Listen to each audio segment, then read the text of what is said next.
چنانچہ ابن ماجہ کی روایت ہے، نبی صاحب نے ارشاد فرمایا یخرج ناس من المشرق فیوطئون للمہدی، کہ مشرق سے لوگ نکلیں گے جو امام مہدی کی راہ کو ہموار کریں گے۔ اب سعودی عرب کے مشرق میں تو ہمارا ملک بنتا ہے، اس کا مطلب یہ کہ جس کو ہم وادی سندھ کہتے تھے نا پرانا، وہاں سے لوگ اٹھیں گے۔ یہ پاکستان اور افغانستان کے درمیان کا ایک علاقہ بنتا ہے۔ اللہ ایمان والوں کو یہاں سے اٹھائیں گے اور پھر وہ امام مہدی کے آنے کی راہ ہموار کریں گے۔ بیت المقدس 3 مرتبہ فتح ہوا۔ ایک مرتبہ عربوں نے فتح کیا حضرت عمر رضی اللہ عنہ کے زمانے میں بغیر لڑائی کے، کافروں نے چابیاں ہی حوالے کر دی تھیں۔ دوسری فتح پھر کردستان کا ایک نوجوان تھا جس کا نام تھا صلاح الدین ایوبی، اس نے صلیبی جنگیں لڑی اور کافروں سے بیت المقدس کو فتح کروا لیا۔ اب تیسری مرتبہ وہ پھر فتح ہوگا، اور ہمارا یہ گمان ہے کہ اللہ تعالیٰ یہ اعزاز پاکستان کے لوگوں کو عطا فرمائیں گے انشاءاللہ۔ اس ملک کو اللہ نے بنوایا ہی اس لیے ہے کہ اس ملک سے اللہ تعالیٰ نے ایسی فوج اٹھانی ہے، ایسے لوگ اٹھانے ہیں کہ جو دین کے لیے اٹھیں گے اور امام مہدی کی راہ کو ہموار کر دیں گے، ان کے لشکر کے فوجی بنیں گے۔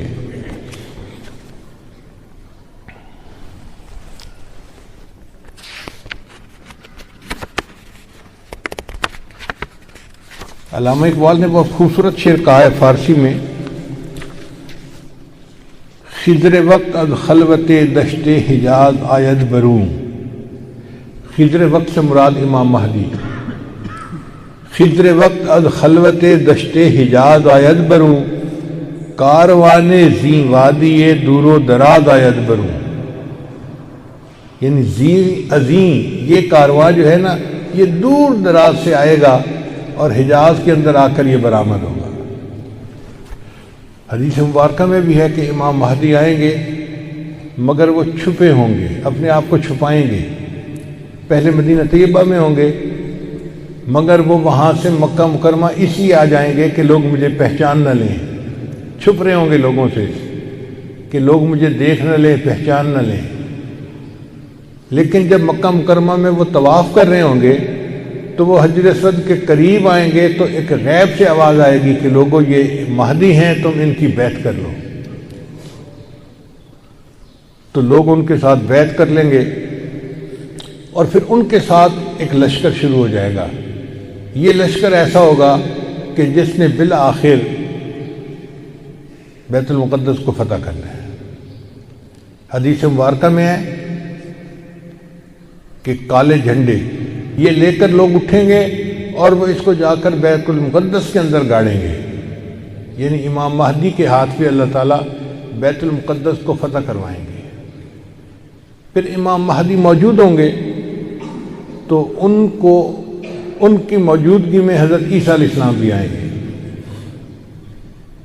دمشق کی ایک مسجد ہے، اس مسجد میں وہ نماز کے لیے کھڑے ہوں گے، تکبیر کہی جائے گی تو اتنے میں حضرت عیسیٰ علیہ السلام اس مسجد کے مینارے کے اوپر اتریں گے آسمان سے۔ تو امام مہدی ان کو کہیں گے جی کہ آپ نماز پڑھائیں، اور وہ امام مہدی کو کہیں جی کہ آپ نماز پڑھائیں۔ چنانچہ حضرت عیسیٰ علیہ السلام کے حکم پر امام مہدی نماز پڑھائیں گے۔ یہ اعزاز ملے گا ان کو کہ حضرت عیسیٰ علیہ السلام ان کے پیچھے نماز ادا کریں گے۔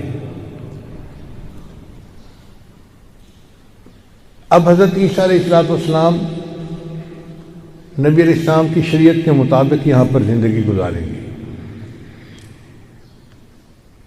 یہ ان کے لیے بھی اعزاز کہ انہوں نے دعا مانگی تھی کہ اللہ مجھے اپنے محبوب کی امت میں ہونے کا شرف عطا فرما، تو اللہ نے ان کو آسمانوں پہ بلا لیا اور پھر اللہ ان کو دوبارہ بھیجیں گے تاکہ وہ اس شرف کو حاصل کر سکیں۔ پھر حضرت عیسیٰ علیہ السلام بیت المقدس آئیں گے۔ اتنے میں دجال بھی آ جائے گا۔ اب دجال جو ہے وہ پوری دنیا کے اندر کفر کو پھیلائے گا۔ اس کے پاس ٹیکنالوجی ایسی ہوگی کہ بارش برسے گی، کھیتیاں زیادہ ہو جائیں گی، پھل زیادہ ہو جائیں گے اور لوگ اس کے پیچھے لگ جائیں گے مادی وسائل کی وجہ سے۔ بلکہ حدیث پاک میں آتا ہے کہ اس کی پیروی کرنے والی عورتیں زیادہ ہوں گی، چونکہ عورتوں میں مادیت پرستی زیادہ ہوتی ہے، چمک دمک ان کو زیادہ کھینچتی ہے، تو یہ دجال کے فتنے میں زیادہ گرفتار ہوں گی۔ پھر حضرت عیسیٰ علیہ السلام کو جب پتہ چلے گا تو وہ دجال کی پیچھا کریں گے کہ اس کو قتل کریں۔ اب دجال وہاں سے بھاگے گا، تو بھاگ کے کہاں جائے گا؟ وہ اسرائیل جائے گا، اور وہاں پر ایک جگہ ہے، اس کا نام ہے باب لد۔ اس وقت بھی اسرائیل میں ایک ایئرپورٹ ہے، اس کا نام ہے لد ایئرپورٹ، شہر کا نام بھی لد ہے، اور اسرائیل والوں نے وہاں پر ایک دروازہ بنایا ہے، اس کے اوپر انہوں نے باقاعدہ لکھا ہے باب لد۔ 1400 سال پہلے نبی علیہ السلام نے فرما دیا کہ اس جگہ پر دجال پہنچے گا تو عیسیٰ علیہ السلام وہاں پر اس کو قتل کر دیں گے۔ بہت عرصہ میں یہ سوچتا رہا کہ دجال نے بھاگنا تھا تو کہیں پہاڑوں میں روپوش ہو جاتا، رشیا کے پہاڑ ہیں، دوسرے ملکوں میں پہاڑ ہیں، پہاڑی سلسلے تو بہت ہیں پوری دنیا میں، تو یہ مقام لد کا کیا معنی؟ بعد میں بات سمجھ میں آئی کہ لد کا جو ایئرپورٹ ہے نا وہ اسپیس پورٹ بھی ہے، یعنی وہاں سے جہاز بھی اڑتے ہیں اور وہاں سے خلائی گاڑیاں بھی اڑ کے خلا میں جاتی ہیں۔ اس کا مطلب یہ کہ دجال یہ چاہے گا کہ میں لد پہنچوں اور وہاں سے اسپیس شپ میں بیٹھ کے میں خلا میں چلا جاؤں، کیونکہ دنیا میں تو مجھے یہ نہیں چھوڑیں گے، تو میں یہاں دنیا سے چلا ہی جاؤں، تو اس کی کوشش یہ ہوگی کہ میں یہاں سے خلا میں چلا جاؤں، مگر اللہ تعالیٰ فضل فرمائیں گے اور عیسیٰ علیہ السلام اس کو اپنی فلائٹ لینے سے پہلے لد کے مقام پہ قتل کر دیں گے۔ پھر اس کے بعد عیسیٰ علیہ السلام بیت المقدس کے تخت پر بیٹھ کر پوری دنیا کے فیصلے کریں گے، پوری دنیا کی حکومت عیسیٰ علیہ السلام کے ہاتھ میں ہوگی۔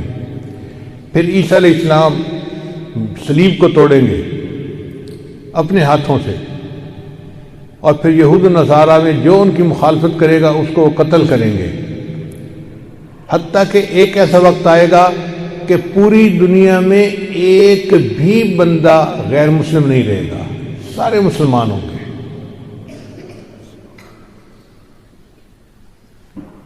اس وقت اتنی برکتیں ہوں گی، حدیث پاک میں آتا ہے کہ ایک گائے کا دودھ پورے خاندان کے لیے کافی ہو جائے گا۔ اب یہ بات تو سمجھ میں آتی ہے، آج ایسی گائے بن گئی ہیں جو 100 لیٹر دودھ دیتی ہیں ایک دن میں۔ اب 100 لیٹر تو واقعی پورے خاندان کے لیے کافی ہے، 40-50 گھروں کے لیے کافی ہو جاتی ہے۔ یہ باتیں نبی صاحب نے اس وقت فرمائیں جبکہ لوگوں کو اس کا تصور بھی نہیں ہو سکتا تھا۔ میرے آقا صلی اللہ علیہ وسلم کی نگاہ کیسی تھی؟ یہ نگاہ نبوت تھی جو بہت دور دیکھ لیتی تھی، کہ 1400 سال پہلے بیٹھ کر ایسی باتیں کی جیسے آج اپنی آنکھ سے دیکھ کے کوئی بندہ بات کر رہا ہوتا ہے۔ پھر عیسیٰ علیہ السلام فوت ہو جائیں گے، اور اس کے بعد جو بگاڑ آئے گا نا وہ پرماننٹ بگاڑ ہوگا، اور اس کے بعد پھر قیامت قائم ہوگی علی شرار الناس، ان لوگوں پر جو سب سے زیادہ شریر لوگ ہوں گے۔ تو ایسے لگتا ہے حالات سے کہ قیامت کے بڑی بڑی نشانیاں پوری ہو گئیں، اب امام مہدی کے آنے کا وقت بہت قریب ہے۔ یہ جو حالات میں اتنی بڑی تبدیلی نظر آ رہی ہے نا، یہ کسی چیز کا پیش خیمہ ہے۔